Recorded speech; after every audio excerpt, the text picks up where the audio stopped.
It's easy to get lost. This is The Revenue Maze, and I'm Valerie Cobb. Join me as we navigate the halls, dead ends, and U-turns on our path towards upward growth trajectory. The Revenue Maze is sponsored by Lodestar URY, guidance and execution through fractional revenue leadership, uncovering hidden revenue streams, and empowering small business growth through process-driven sales.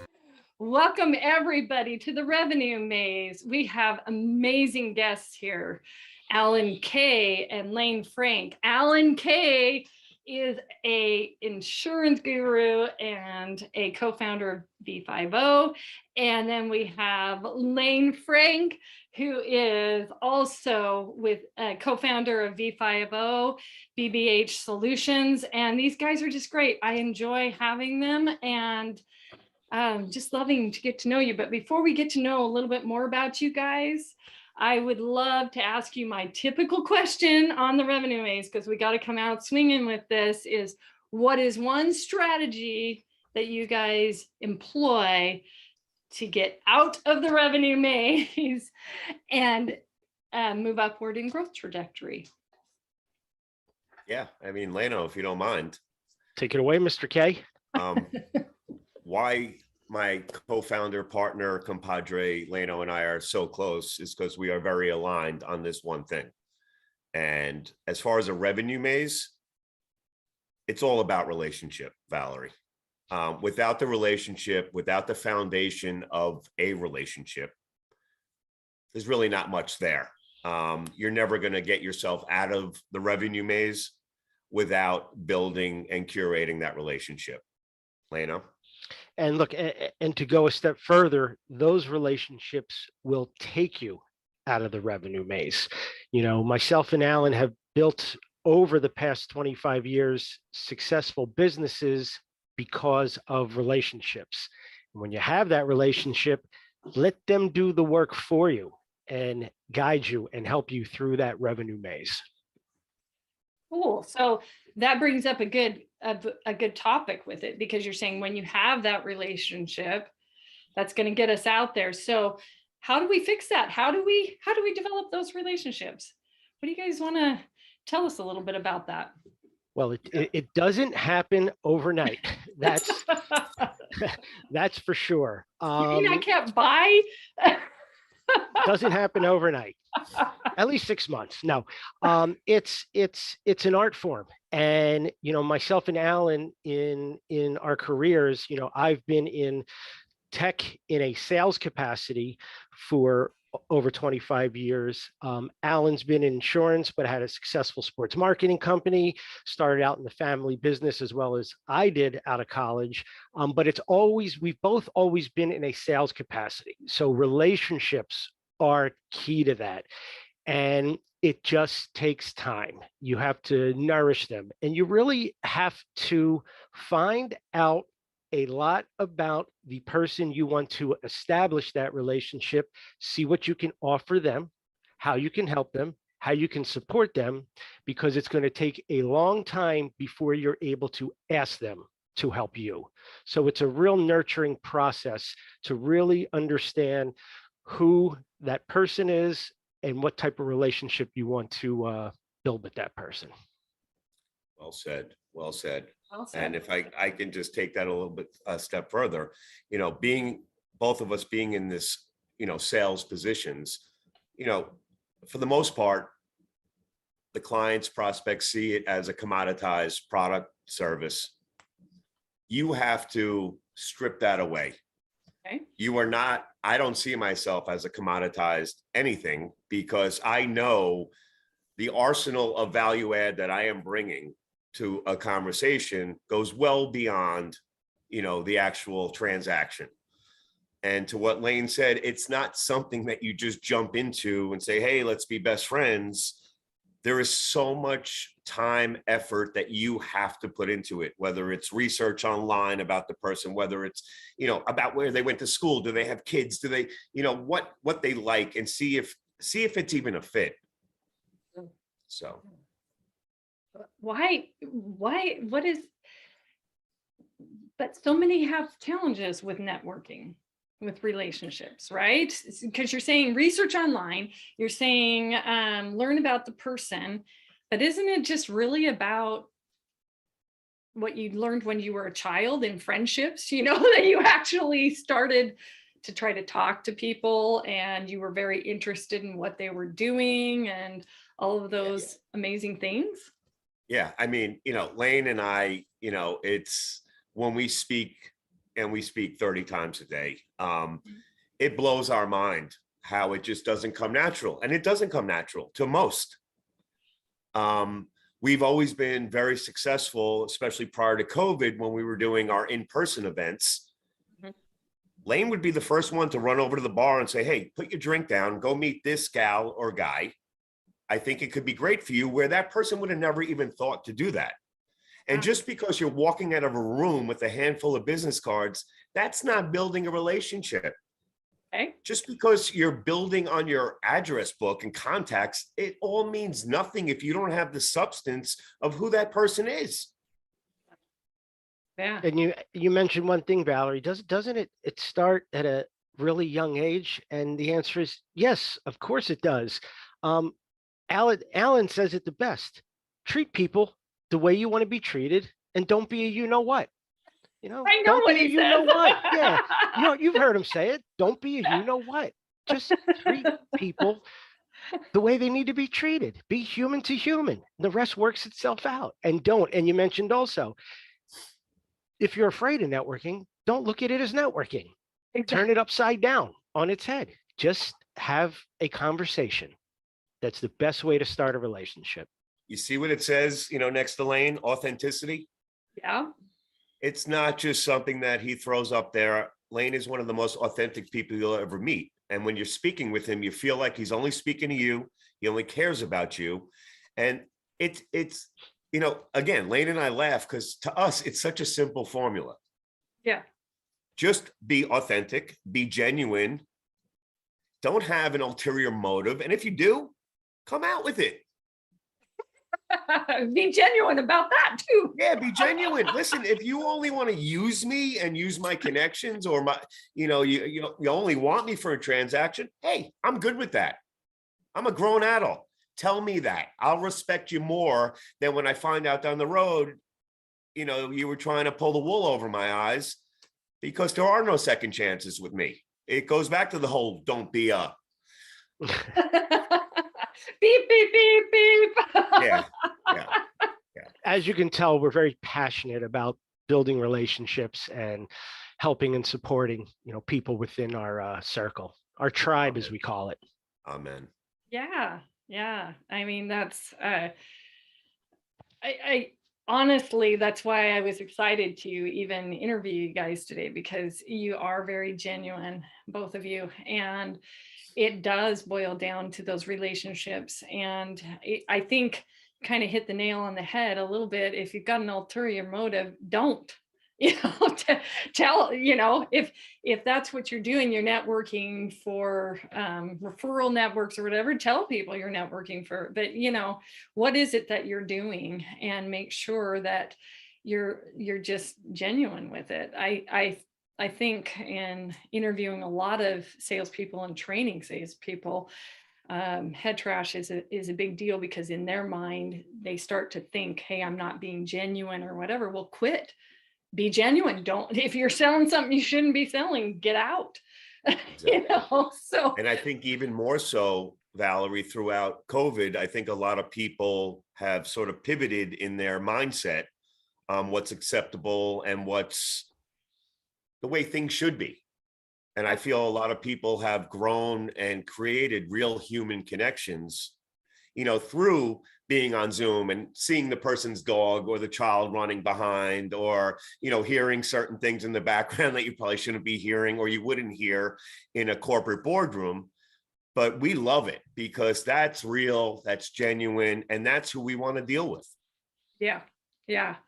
And working sometimes and being around you guys, I was laughing. I wore a t-shirt that says love and it'll be backwards, on purpose, because Oh, I even thought it said evil. it said evil. No, it says love. Evil. But I wore the t-shirt because it reminds me it kind of reminds me of that group, and when you guys are networking, because there's been many times where Layne and Alan you both have said, I love you guys, and that it, and you know it. So it's really a cool thing. So how'd you get here? How did you guys start? What's going on in both of your lives that brought you to this point in your career and what you're doing? Well, Lana, you want me to? Yeah, please. So, we were fortunate enough to go to college together. Mhm. Sort of lost touch after a couple of years, like a lot of people do when they're trying to find their way. And I was we were both fortunate enough to have a mutual friend that reconnected us and, didn't skip a beat. And he had an amazing network. I had an amazing network. We both love to go out and put good people together. And we're like, hey, let's see what we got here. Let's see if we can mesh the two groups. And it was a blast. We were in New York City. What's better, right? A rooftop, a patio, whatever it was. And it was just amazing people. Again, a lot of amazing people that didn't know how to network or talk to someone else, but we got them out of that. Yeah. And COVID happens. The heck is COVID? I'm sitting here like, oh yeah, Layne, I'll see you Monday. And then, we have the dinner set up for Thursday. We're talking like March, the teens 2020. And then they shut the city down. They shut the world down. So now me being a hugger, an in-person, I didn't have Skype on my phone. I didn't have Skype on my computer. I didn't know what that was, let alone Zoom. Zoom, I thought, like I always say, I thought it was a TV show from the 70s growing up. And I'm flipping out, Valerie, flipping out. And I call who I would always call when I'm flipping out. I call my buddy Layne. And he's like, oh, dude, you'll never guess. Virtual5o'clock.com was available. And I'm like, what the hell are you talking about? Like, are you listening to me? What are we doing about these people? And he goes, I got it. I got a web design company. They're going to put up a web page for us next week. And I registered virtual5o'clock.com and we're going to host a happy hour. And Lano, take it from there. Yeah, and it always makes me smile because we've told this story so many times in so many different iterations. Taking a step back, the hardest part of being shut down, Valerie, was not necessarily that change and transition and pivot we had to make, but Alan and I spoke, that first weekend. We were generally concerned about our people and our network because they relied so heavily on Alan and my events and getting together and bringing people together. It was like we were responsible for their pipelines, per se. And it was crazy. So it felt like we had this burden. And mind you, we hosted our first, virtual happy hour on Tuesday, March 24th at 5:00, and we had over 100 people show up. And to get to to keep it real quick, most people were off camera. The ones that were on were sitting way far back in this little silhouette, and people were really uncomfortable and didn't know what was happening. And you heard the stories and the layoffs. And people getting sick and dying, and it was like, oh my God, what's happening? And I remember saying specifically, and I quote, at the end of about an hour and a half, I said, look, here's what we're going to do. We're going to meet every Tuesday and Thursday at 5:00. Check in, see how we can help one another, make sure everybody's doing all right, because we're all going to be back in our office in 3 weeks. Fast forward. We'll be celebrating our 2-year anniversary of V50 on March 24th, 2022. Yeah. And it's just been a long, amazing Awesome. journey during the way. And we can talk about it for hours, but we don't have that much time on this podcast. But the fundamental the fundamentals and the foundation was always the same, and what Alan and I always believed: relationships. We proved the impossible. We have built so many meaningful relationships across hundreds, if not thousands of people around this country and now worldwide, virtually. They said it was impossible, but we proved we can do it. Yeah. Yeah. Yeah, and just quickly, Valerie, it all, came to fruition. We celebrated our 100th happy hour. Thank God we were all allowed to get back together. Yep. We did it on a rooftop in Manhattan, and 70 plus people, V50 members, flew in from all over the country. And you had to witness it to believe it. For the first 15 minutes, it wasn't a dry eye on that rooftop. And it was just like everyone just gabbing and talking as if we all went to camp together or elementary school together, and we all just reconnected. You can't make that up. Yeah. You can't fake that. Those were genuine tears. And I have the funniest photos and video of Layne and myself and a couple other members closing down that rooftop that night. Maybe a little bit too much to drink, but dancing and hugging and kissing. And these are people we met online, and not in a creepy way online. Yeah. I'm glad it's not in a creepy way. I'm glad you elaborated. Just wanted to note that. Yes, no, I think that's wonderful. I think people definitely are, first of all, starved for relationships, period. And then through COVID, there was a lot going on, especially in some of the metropolitan areas like New York City and LA. I think a lot were starved and they couldn't figure out where to go. And these are business. A lot of them are the business relationships. They didn't know what to do, Yeah. So that's fantastic. So let's talk a little bit about, your older, wiser selves talking to your younger selves. What would you do differently today? What would that be like? Oh, we've had that topic before. I was going to say that was a breakout topic. Yeah, we've had that topic before. Take it. Well, it's still fresh in my memory because I think we did this about a month and a half ago with a panel and group of people. If you can look back, what would you tell your younger self? I would I would tell my younger self, there's no such thing as perfection. Get it out of your head. No such thing as perfection. We've all been down that road. We all strive for it. We all thought we could achieve it. And sometimes it did feel perfect. And that's a good thing. There are moments that feel perfect. And that's when you can reward yourself. That's when you can celebrate.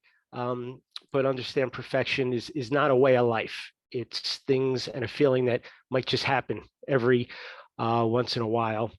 On a personal note, I tell my younger self, your heart's going to get broken at times.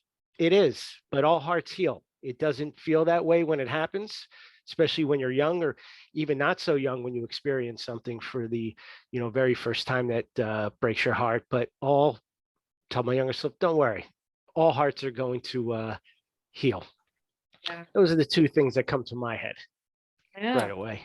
Yeah, I would tell younger Alan, don't be first and foremost, because never burn a bridge. Mhm. And keep those people that are close to you really close. Yeah. It's that simple. And again, it's going back to obviously be authentic, be genuine. Yeah. I can't say it enough, and I can't stress it enough. Just how important that is. And if I can add one thing, Valerie, and especially to the audience who's listening, some of them might be saying, and it's a great little pivot in business. Some of them might be saying, well, how do you form new relationships? How do you conduct business day in and day out, because you have to build new relationships? And it's one thing Alan and I have a lot of great customers. We have amazing relationships, but we still have to build our pipeline. We still have to bring in new business on a constant basis. So how do you form that relationship immediately? You don't. It takes time. So what do you have to do to get in that door to begin creating this new amazing relationship that you're striving for? And I would tell everybody here and tell your audience, do your research, understand how this business you're chasing or prospect or person is being affected by the events of what's happening today. What is their business going through, and how can you possibly help? Do your research on that. Also, cite examples of problems that you have been able to remediate that they're going to be able to relate to. Everybody loves to hear how you're helping someone else that might be able to help and affect them. So do those little things and take them on a little journey about your experiences and what you're doing and what your company's doing, and how at the end of the day, you're going to ultimately help them. And just bring them something that might not necessarily be in your scope of work, or a solution or policy that you can provide. Go the extra mile and do something completely different than your competition is doing and offering. And if I could add to that, and that's great, Layne, it's all about your energy also. Like, you have to exude positive energy. That's who people want to surround themselves with. That's who they want to be around with. They don't want a doomsayer or the person that walks around like this. They want that positive energy. And it could be as little as smiling at someone on the street. My parents had pushed me into sales because they're like, you'll talk to the wall. And you know what? It's again, maybe I take it for granted because it comes naturally, but ask someone how they are. Go beyond that actual just, because I'm going to go talk to them because I think it's a good business opportunity. Again, it all goes back to being genuine and authentic. But if you give off that positive energy, people are going to want to be around you. People need that. People don't know how to create that themselves sometimes. Yeah. So I think it's so important to approach any scenario as positive and, exuding as much positive energy as you can. If that makes any sense. I 100% agree with that, because if you look out at the masses of people, business or personal relationship, to me, I blur them, because I like just treating people as human beings, right? This isn't necessarily a business transaction. I'm the guy that's going to be up at night re-networking your system in the middle of the night because you went down, just because I care about you, not because I care about the whole thing, right? So when I think about that, someone, I don't remember who said it, but if you looked out at the masses and thought that 50% of them are going through a trial at any given time in their life, you'd be right. Right. So that's 1 in 2 of everybody on the street. And if you get to a point where you actually look and say, hey, listen, they need a smile. They need something positive. They need something fun to think about. I mean, we've got some stuff in the globe going on right now. It's crappy, right? And people are not always having a good time with some of those things. So don't add to it. Be positive. And that's such a great point, that don't be a narcissist. Don't be all about you. Yes. Because you're right. Be cognizant that other person, that's a human being dealing with the same things, the same health issues, the same daily grind that everyone else is dealing with. And when you start taking that into account, you're not so quick to react, or you're not so quick to take the negative, oh, they're blowing me off. No, maybe they're not blowing you off. Maybe, God forbid, something's going on in their life that they can't handle right now to focus on whether they want my policy or not. So, you have to take all this into account. And really be compassionate towards others, and understand that, we're all going through this thing called life together. And just because you may have a little bit more money, or you might know some better people, I don't care who you are, we're all going to the same place. Yeah. And, not to be a downer, It was funny in a sales situation early in my career, and I don't interject much on these podcasts, but I tell people I learned to sell from Nordstrom. I didn't know I was a sales. I just, naturally talk to people as well. Um, and I remember everybody, because in my degree, I was supposed to be a buyer. That's what I was trying to do. But Nordstrom has everybody sell so that they get to know the customer, right? And as they're training you, you're going through all these different things and you're thinking, okay, it's retail. You're walking through the door, it's inbound leads, it's all this great stuff, and you go in and you, anyways, the ladies on the floor, they literally commissioned and everything, the sales reps at Nordstrom. And the ladies on the floor with me, there's an older gentleman came in quite dirty, messed up looking, the whole 9 yards, and they scattered. And I walked up to him and said, hey, can I help you with, like the Labrador, just tongue hanging out the side kind of thing, and running around, and because I just wanted to help him. And that guy laid down so much money, he just needed a gift for his wife. And it was just like, oh, okay. And I wasn't expecting it. It just was there. And sometimes that will work out and sometimes it won't. Sometimes you'll refer somebody to somebody else or whatever they need, and make sure that those people are taken care of. But if your goal is to be genuine and your goal is to provide whatever is good for that human being, then you will, by virtue, network. Well, you're not just going up and saying, hey, can you buy something, or and people tend to be drawn to that and drawn to the positivity. I love that. Yeah. And another thing, Valerie, that makes Layne and I go like this. Scratch your head. Yeah. It just, like you mentioned, Nordstrom, I'm sure you went through some sort of sales process, sales training. We've all been there. Yep. I don't know who's making up these handbooks or training courses, but there's nothing in there about building the relationship or building any kind of rapport. It's numbers, right? Reach out to as many as you can. And, for the most part, again, I don't want to throw everyone in the same bucket, but what I find is when I get young brokers who come to our brokerage and I have to basically like break down a horse, like, no, that's not how we do it here. It's not about just getting a big Rolodex, if anyone knows what a Rolodex is anymore, and just, the cold calling. That's not what it's about. It's, again, going back to the relationship. So it makes us crazy at times where we hear, I got to make this many calls a day. And I'm like, oh my God, you're going to get yourself right into this revenue maze and you're never coming out. It is a revenue. They're going right up against the wall. Yeah. Never read a sales training manual I didn't want to throw in the trash afterwards. Yeah. And Layne, I mean, my God, Layne used to cold call for an insurance company. No. Yeah. Wow. Yeah. You have to start. And I'll give a little tip to the listeners, especially the younger generation that want to be in a sales capacity and understand and overcome objection. You're not going to overcome objection reading a manual. You're not going to overcome objection until you get out there and experience it. And I would emphasize and ask, do this one thing. Go to your favorite places that you always go to.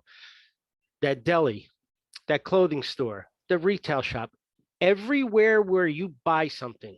When you go to that cash register to check out, ask the person for a discount. Oh. Ask the person for a discount.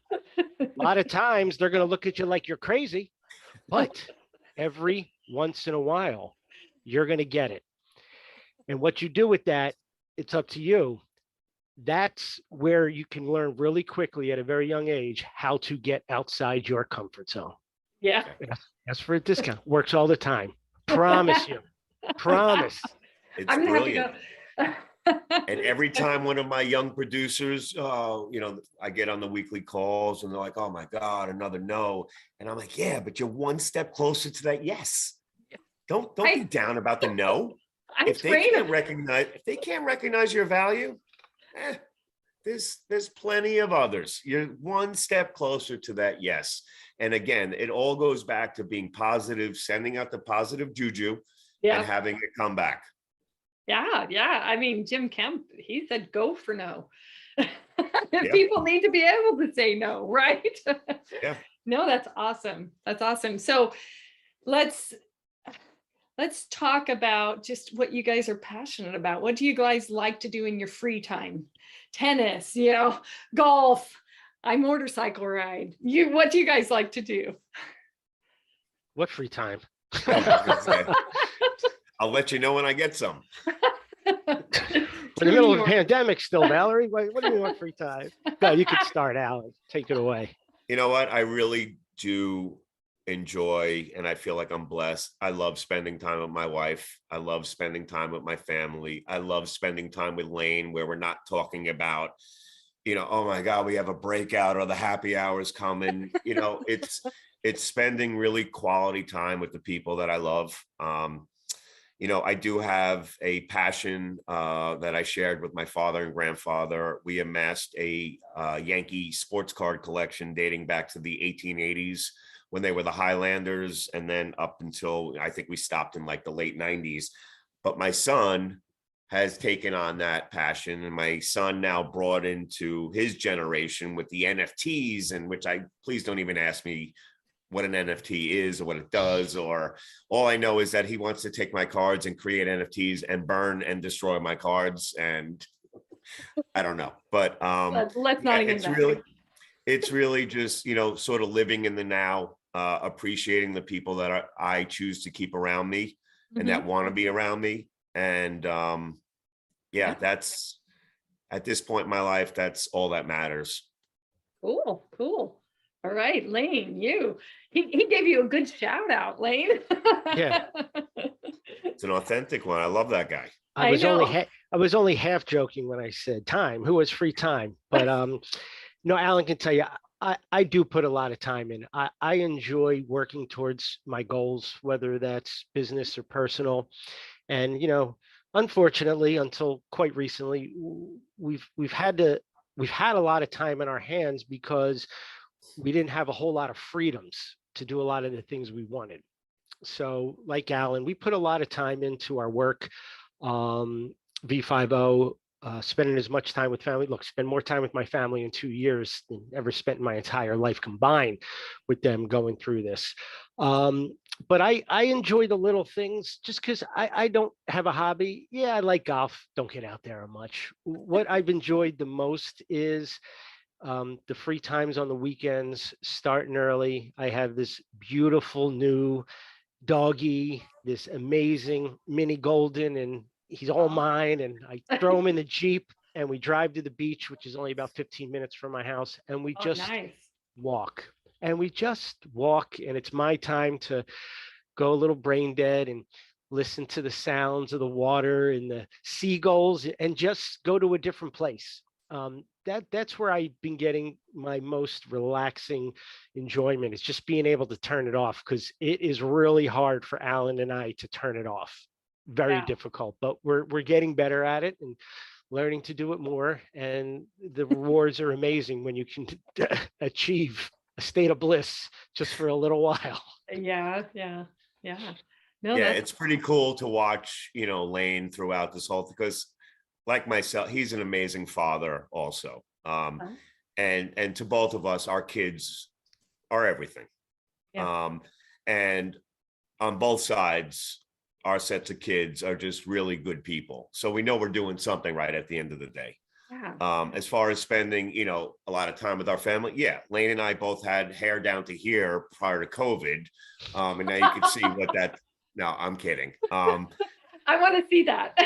But nothing makes me happier than when I get a text from Layne on Saturday saying I'm taking Kobe to the beach, and I just know that's like, good. You need that, because sometimes he needs me to remind him, turn it off. You can't fix everything for everyone 24 hours a day, because eventually you're going to need fixing. Wow, you guys inspire me, because this is an off topic and not getting on this podcast. There's something in my life that I should share with you at some point, but yeah, that is great that love you it. guys have that friendship, and All ears and open arms for you. Yeah, 24/7 for you. No, seriously, don't laugh. Being No, dead no, serious. I know you're serious. If anybody listening, these guys are totally serious. They will, they give the shirt off their back for that kind of stuff. So no, I totally appreciate it. And V50 has been a very unique community. So I'm going to have you guys sort of plug it just a little bit here, because it's different than most networking groups that I've been involved with. Just so, you've got your Vistages and you've got a bunch of that kind of stuff going around. But this is unique. This is something special. So I'm gonna have you guys plug that, and then the audience needs to kind of know where to reach you guys, because I'm sure that they would love to join in and network as well, and build those relationships. So Alan, Yes. tell us a little bit more about V50 and the uniqueness of Yeah. what V50 And is. again, I think you see Layne twitch a little when you say network. It's Yeah. people, please, you need to check it out for yourself. It's so much more than a business networking group. That is not what we are. If you're coming to sell, yes, there's an opportunity to do that, but it's so far beyond that. What we've managed to do somehow, some way, and we all refer to ourselves as the misfits throughout COVID that all found each other, who really care. And our proudest moments are, I think we've gotten, more than a dozen people jobs throughout COVID. Yeah. How? Just by coming on saying, hey, I'm transitioning, I got fired, and you get bombarded by the members. Hey, talk to this one, talk to that one. And it's, when you talk about inspiring, and I get the chills from it. Prior to COVID, maybe every few months, every 8 months, 10 months, maybe a year, you'd meet one gem that you really want to keep close. Somehow, some way, on a weekly basis, Layne and I are blessed to meet 2 or 3 new ones. And they see it from the second they come on the happy hour. They turn from a guest to a member within 24 hours. And it's just continuously just keeping growing. And we're here for personal, we're here for business. We're all about pushing you out of your comfort zone. It's about expressing your vulnerabilities, because once you're vulnerable and you share those with those around you, you're going to be willing to do business with only those people. I love coming on. I am not Alan, the insurance guy. I hated being known as the insurance guy. The last thing anyone needs in their life is another insurance guy. That's not who Layne and I are. Yeah. We come on, it's Layne and Alan, the family guys, the great dads, the dog owners, and on and on and on. And Layne, please. And I'll just wrap it up very quickly. We've turned the status quo completely upside down. The focus from day one and now 24 months later is still the same. We focus on the health and wellness of people and our community. And when you need to step up and help someone, that's the first thing you do, and you think about it. And it pays its dividends big time. And we're going to continue on that path, on the trajectory, and our growth of building this community now globally, and with always the same focus: help, support, giving. And we use words like authenticity and vulnerability and community and human to human. And we throw around the word love to one another more times in a day than you can imagine, but it's so truthful and genuine. And it's just, it's been an amazing experience. And it's gotten Al and I through some of the darkest times over the past 2 years. And we owe everybody a big thank you and the world to them for being a part of this. Yeah, it really is a different group. I love the vibe from it. I'm glad that I was associated, that I am associated, and because I was it like, is. were? You mean Or- were? Yeah, no, I am.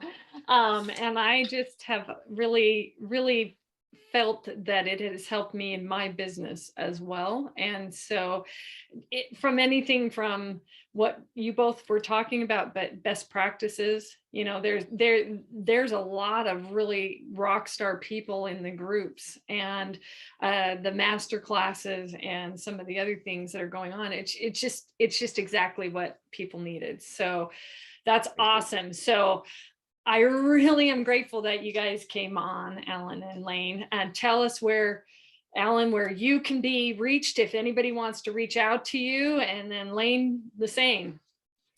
Sure. ALAN at virtual, the number 5 o'clock.com. Alan at virtual5o'clock.com. Perfect. All right. Layne. And I'm Layne with a Y. Got to make that point. LAYNE at virtual5o'clock.com. And you can obviously find myself and Alan on LinkedIn, Instagram, at Layne Frank, and it's at Alan Kaye as well. Alan M as in Michael K. Correct. Yeah, awesome. And Valerie, I just want to say to you, thank you so much for being who you are and what you do, because you've become an inspiration to a lot of our members, and you are the ideal person that we want as part of our community. You've become such an integral part of it. So Layne and I can't say enough about you, and kudos to everything that you're doing.